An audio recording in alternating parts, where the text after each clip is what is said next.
Alexander Hamilton et le système américain d'économie politique. Première partie, rapport sur les manufactures. Alexander Hamilton compte avec Benjamin Franklin et George Washington parmi les principaux pères fondateurs des États-Unis. Jeune encore, pendant la Révolution américaine, il fut aide de camp du général George Washington. Par la suite, il fut un des principaux artisans de l'union entre les différentes colonies et un des défenseurs les plus importants de la présente Constitution américaine, qui reste un des plus remarquables documents législatifs de l'histoire de l'humanité. Il a de plus été le premier secrétaire au Trésor des États-Unis et, dans cette fonction, il a jeté les bases de ce qui est devenu le système américain d'économie politique de John Quincy Adams, Abraham Lincoln, William McKinley, Franklin Delano Roosevelt, John F. Kennedy et Lyndon LaRouche. Système qui est absolument opposé au système de l'Empire britannique tel qu'exprimé par Adam Smith. Dans les 3 capsules que nous proposons sur les politiques économiques d'Hamilton, nous allons présenter successivement les 3 rapports qu'il a écrits pour le Congrès américain, lesquels, s'ils étaient compris aujourd'hui, permettraient de sortir de la dépression économique profonde dans laquelle les politiques de l'Empire britannique ont plongé l'Europe et l'Amérique du Nord. Bien que d'autres économistes, Leibniz et Colbert par exemple, aient ouvert la voie menant à une véritable science de l'économie, l'intervention d'Hamilton a une envergure et une profondeur uniques. Rejetant l'idée de laisser faire, il montre comment le gouvernement doit diriger l'économie en fonction de l'intérêt général. Si ses conceptions économiques et celles d'Adam Smith sont diamétralement opposées, cela tient à ce que leur conception de l'homme est tout aussi opposée. Alors que pour Smith et ses disciples, le moteur du profit est la cupidité des gens, pour Hamilton, c'est plutôt leur créativité et leur désir naturel d'avoir une vie utile pour la société et la postérité. Les idées de Smith mènent à une économie dominée par des gens cupides qui règnent sur une population abrutie, tandis que celle d'Hamilton génère une économie prométhéenne, une économie où le potentiel créateur de la population peut s'épanouir pour le plus grand bien de l'État et où la tâche principale du gouvernement est de favoriser ce processus. Et c'est ainsi que les États-Unis se sont développés de la façon exceptionnelle qui les a caractérisés jusqu'au moment du meurtre de John F. Kennedy. Dans son rapport sur les manufactures de 1791 que nous présentons ici, Hamilton répond au Congrès américain qui, au lendemain de la guerre d'indépendance, veut connaître les meilleurs moyens de développer des manufactures de manière à protéger l'indépendance militaire et économique des États-Unis. Dans sa réponse, qui vise non seulement à éduquer le Congrès mais aussi l'ensemble de la population, où se sont, hélas, propagées les idées d'Adam Smith, Hamilton va justifier la nécessité de protéger et favoriser les manufactures en général. Pour cela, il va montrer que, quoi qu'on en dise, 1. Il n'y a pas de preuve que l'agriculture soit plus productive que les manufactures. 2. Que les manufactures ne nuisent pas à l'agriculture, mais qu'au contraire, les deux activités se confortent l'une l'autre. Et 3. Que les manufactures sont nécessaires à l'indépendance d'un pays. À l'époque d'Hamilton, beaucoup pensaient que l'agriculture était intrinsèquement supérieure aux manufactures, parce que, disait-il, le travail de la nature s'ajoutait à celui de l'agriculteur. Par conséquent, protéger un secteur manufacturier naissant à l'aide de taxes sur les importations, de subventions ou d'autres moyens revenait à hausser les dépenses de l'agriculteur pour les produits manufacturiers dont il avait besoin, ce qui le rendait moins compétitif vis-à-vis des producteurs étrangers. Dans l'argument qui suit, il faut comprendre qu'à cette époque, en 1791, les manufactures représentent le domaine par excellence de la créativité humaine, puisque le profit y est lié à l'innovation technologique, tandis que l'agriculture représente plutôt le domaine de la nature. Au début de l'exploitation agricole, il faut bien apporter des améliorations techniques, défrichage, irrigation, etc. Mais une fois ces travaux terminés, le niveau de technologie change peu.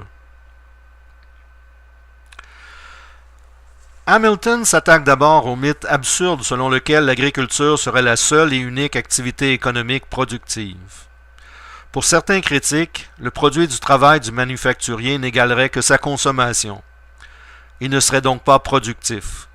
S'il épargnait, disent ses critiques, ce ne serait qu'à force de privation. Hamilton répond que cela ne veut rien dire, que la même chose peut être dite des agriculteurs et que la vérité est que dans les deux cas, la production du pays est accrue. Hamilton ajoute que la production d'un pays peut être accrue de deux façons, en augmentant la quantité de travail et en augmentant sa qualité. Donc, comme les manufactures peuvent augmenter la qualité de travail par des avancées technologiques, et comme, si elles étaient protégées, elles attireraient de nouveaux immigrants, cela suffit pour prouver qu'elle est productive. Hamilton s'oppose ensuite à l'idée prédominante selon laquelle il serait prouvé que l'agriculture serait plus productive que les manufactures, en remarquant que 1. L'agriculture n'est pas la seule à utiliser la nature, les manufactures le font aussi, par exemple avec leur utilisation de l'eau et du vent. 2. Il est plus facile d'améliorer les manufactures par inventivité que les exploitations agricoles. 3. L'agriculture est saisonnière alors que les manufactures sont permanentes et continuelles. En fait, dans certains cas, elles fonctionnent même la nuit. 4. De plus, Hamilton note qu'il est absurde de prendre le travail des manufacturiers comme une chose uniforme.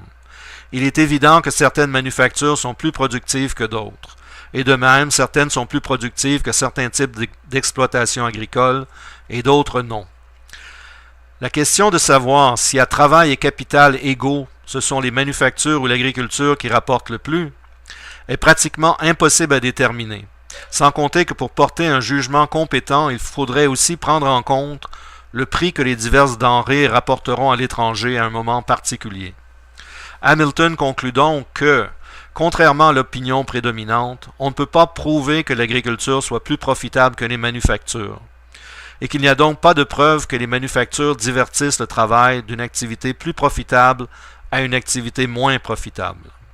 Par contre, sur la deuxième question, de savoir si les manufactures rendent le travail de toute la communauté plus profitable qu'il ne le serait autrement, Hamilton montre que c'est absolument le cas. Il souligne premièrement que l'existence de manufactures permet une spécialisation des tâches, ce qui fait que le travail est fait plus rapidement et mieux que si le fermier faisait ses propres habits, ses outils, et ainsi de suite. Il dit ensuite que les manufactures permettent une plus grande utilisation des machines, qui constituent à toute fin pratique une force artificielle, qui s'ajoute à la force humaine pour constituer une main-d'œuvre supplémentaire qui n'a pas besoin d'être entretenue par un salaire. Sans manufacture, on transférerait à l'étranger l'avantage des machines. Troisièmement, il dit que les manufactures accroissent le nombre d'emplois disponibles, notamment pour ceux qui ne peuvent travailler dans l'agriculture. Travailleurs saisonniers, femmes, enfants, travailleurs de nuit, etc. Donc plus de travail pour une même population. Quatrièmement, le développement d'un secteur manufacturier favorise l'immigration. Ainsi, certains immigrants ne viendront s'installer aux États-Unis que s'ils peuvent exercer leur métier. Cinquièmement, le développement de manufactures crée une plus grande opportunité pour une diversité de talents. Il note, et je cite, que chérir et stimuler l'activité de l'esprit humain, en multipliant l'objet de ces entreprises, ne compte pas parmi les moins considérables des moyens par lesquels la richesse d'une nation peut être avancée. Sixièmement, et c'est un argument d'une extrême importance, l'existence d'un secteur manufacturier crée une plus grande demande interne pour les produits de l'agriculture, des foresteries et des mines qui ne seraient pas autrement utilisés. De cette façon, toute la nation devient beaucoup moins dépendante de l'étranger. Septièmement, du point de vue d'un capitaine de navire, vendre ses produits à l'étranger est beaucoup plus facile s'ils sont diversifiés, ce que permet des produits manufacturés. Il peut se permettre d'attendre sans vendre à perte. Hamilton conclut donc qu'agriculture et manufacture se complètent à merveille et qu'il faut développer un secteur manufacturier aux États-Unis, ce qui implique des mesures protectionnistes puisqu'un État de parfait libre-échange n'existe jamais. Pourtant, certains s'opposent à une aide gouvernementale en disant qu'une telle aide est contre nature et que le fermier et l'ensemble du pays y perdront. Et certains vont même jusqu'à dire que l'aide du gouvernement est condamnée à échouer en raison des conditions particulières qui règnent aux États-Unis. Pénurie de main-d'œuvre, coût élevé du travail, et manque de capital. À ces derniers, Hamilton répond que dans l'est du pays, toutes les terres sont déjà prises et donc il y a une demande pour de nouveaux emplois. Et il ajoute que l'aide au secteur manufacturier augmentera l'immigration. Quant au coût élevé de la main-d'œuvre aux États-Unis qui rendrait la compétition impossible, Hamilton répond à cela que le moyen de réduire le coût du travail est d'utiliser des machines. Il ajoute qu'en plus, les produits européens ont un important désavantage puisqu'ils ont à payer pour le coût du transport vers l'Amérique, y compris le coût des assurances, ainsi que des tarifs à l'importation et à l'exportation. Les États-Unis pourraient donc épargner de 15 à 30% sur les coûts de production européens. Voilà qui compense pour le coût élevé du travail. Pour ce qui est du manque de capitaux aux États-Unis, Hamilton répond qu'il faut créer une banque nationale comme il l'a proposé dans un autre rapport. Hamilton remarque aussi que les arguments contre la possibilité de développer des manufactures aux États-Unis trouvent leur réponse dans le succès que connaissent déjà certaines manufactures, celles du fer, du cuir, du bois, du chanvre, de la brique, de la tuile, du papier, de la chaussure, du sucre, du savon, de la chandelle, du tabac et de la poudre, entre autres. Les opposants à l'aide aux manufactures disent aussi que si les manufactures sont vraiment utiles, alors il n'y a pas besoin de les aider, elles se développeront toutes seules. À cela, Hamilton répond qu'il y a plusieurs raisons pour lesquelles les manufactures ont besoin d'aide du gouvernement. Premièrement, il est difficile d'entreprendre de nouvelles entreprises. Deuxièmement, l'habitude et l'esprit d'imitation empêchent les gens de se lancer dans de nouvelles entreprises, à moins que le succès soit clairement possible. Troisièmement, les premières tentatives contre les compétiteurs plus avancés sont toujours difficiles. Quatrièmement, il faut combattre la protection que les pays étrangers accordent sous différentes formes à leurs propres manufactures. Cinquièmement, si on attend, comme le voudraient certains, que toutes les terres soient cultivées pour que les travailleurs en excès se dirigent naturellement vers les manufactures, les États-Unis auront pris un retard tel qu'ils risquent de ne jamais pouvoir le rattraper. Finalement, l'absence de manufactures met en danger la sécurité nationale des États-Unis. Il y a encore d'autres objections. Selon certains, protéger les manufactures engendrerait des monopoles. Cela aiderait une classe de gens au détriment d'une autre qui aurait pu acheter des articles à meilleur prix sur les marchés étrangers. Hamilton répond que la hausse des prix occasionnée par l'encouragement des manufactures domestiques est temporaire et qu'il n'y a pas non plus de monopole puisqu'une rivalité s'installera à l'intérieur du pays. Cela deviendra donc moins cher pour le fermier qui devra dépenser moins de travail pour acquérir les biens manufacturiers dont il a besoin. Cela augmentera en retour la valeur de son revenu et donc de sa propriété. Hamilton note aussi qu'il est impératif de développer une marine nationale pour protéger le commerce et que cela signifie que le pays doit se donner les moyens de construire des navires. Finalement, Hamilton remarque que la Révolution française et les bouleversements qu'elle a engendrés en Europe ont créé, au moment où il écrit, une période favorable aux États-Unis. Capitaux et immigrants sont plus faciles à attirer que dans des circonstances normales. Mais il faut éviter que le surplus de capital étranger se dirige vers les produits de luxe. Il faut donc favoriser l'utilisation de ce capital. Hamilton termine, n'en déplaise aux avocats du laisser-faire comme Adam Smith, en énumérant les moyens par lesquels le gouvernement peut encourager les manufactures. Premièrement, le gouvernement peut imposer des tarifs douaniers sur les produits manufacturiers étrangers. Non seulement c'est bon pour les manufactures, mais cela apporte des revenus supplémentaires au gouvernement. Par contre, il faut faire attention de ne pas taxer les matériaux qu'utilisent les manufacturiers. Deuxièmement, le gouvernement peut aussi carrément interdire les produits rivaux. Troisièmement, il peut interdire l'exportation des matériaux qu'utilisent les manufactures locales. Quatrièmement, il peut accorder des subventions. C'est un encouragement direct et très stimulant qui accroît les chances de survie d'une manufacture naissante. L'avantage sur les tarifs est qu'elles n'engendrent pas la rareté. Certaines personnes détestent les subventions parce que c'est aider une classe contre l'autre, mais Hamilton répond que l'acquisition d'une nouvelle branche d'industrie est toujours précieuse pour l'ensemble de la nation. Cinquièmement, le gouvernement peut accorder des primes à la qualité. Sixièmement, il peut exempter les matériaux de tarifs douaniers. Septièmement, le gouvernement peut promouvoir les inventions en récompensant financièrement les inventeurs et en leur accordant un privilège exclusif. Hamilton propose même d'étendre le privilège à ceux qui font venir des inventions aux États-Unis. Huitièmement, le gouvernement peut aussi garantir une qualité supérieure des produits manufacturiers grâce à des inspections. Neuvièmement, et cela a joué un rôle de premier plan pour le développement des États-Unis, le gouvernement peut améliorer le transport en construisant des routes et des systèmes de canalisation. Aujourd'hui, bien sûr, on parlerait non seulement de transport, mais de toutes les infrastructures qui améliorent le pouvoir des travailleurs. Aujourd'hui, comme l'économiste américain Lyndon LaRouche l'avait prévu il y a plus de 30 ans, les idées d'Adam Smith sont en train de causer la désindustrialisation et la destruction de la zone transatlantique. Cette destruction se serait répandue au monde entier si la Chine et d'autres pays n'avaient rejeté la prohibition britannique d'investir dans des grands travaux d'infrastructure et si elle n'avait entraîné les BRICS et la plus grande partie du monde dans cette direction. En accord avec les idées d'Hamilton qui disaient que le gouvernement doit favoriser les inventions et les grands projets d'infrastructure, les BRICS ont tous un programme spatial et un programme pour développer la fusion nucléaire.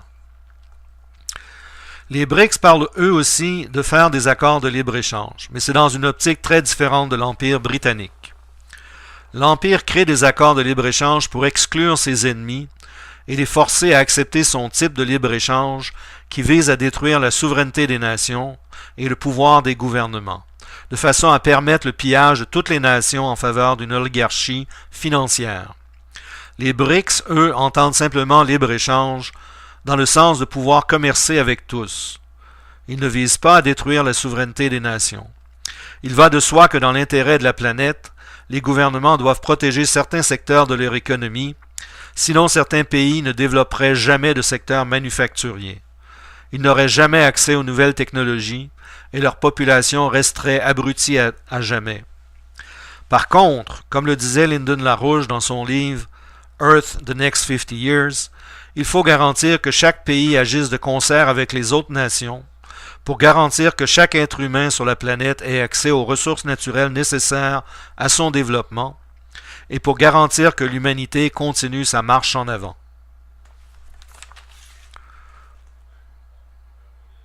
Avoir une vie utile pour la société et la postérité. Les idées de Smith mènent à une économie dominée par des gens cupides qui règnent sur une population abrutie, tandis que celle d'Hamilton génère une économie prométhéenne, une économie où le potentiel créateur de la population peut s'épanouir pour le plus grand bien de l'État et où la tâche principale du gouvernement est de favoriser ce processus. Et c'est ainsi que les États-Unis se sont développés de la façon exceptionnelle qui les a caractérisés jusqu'au moment du meurtre de John F. Kennedy.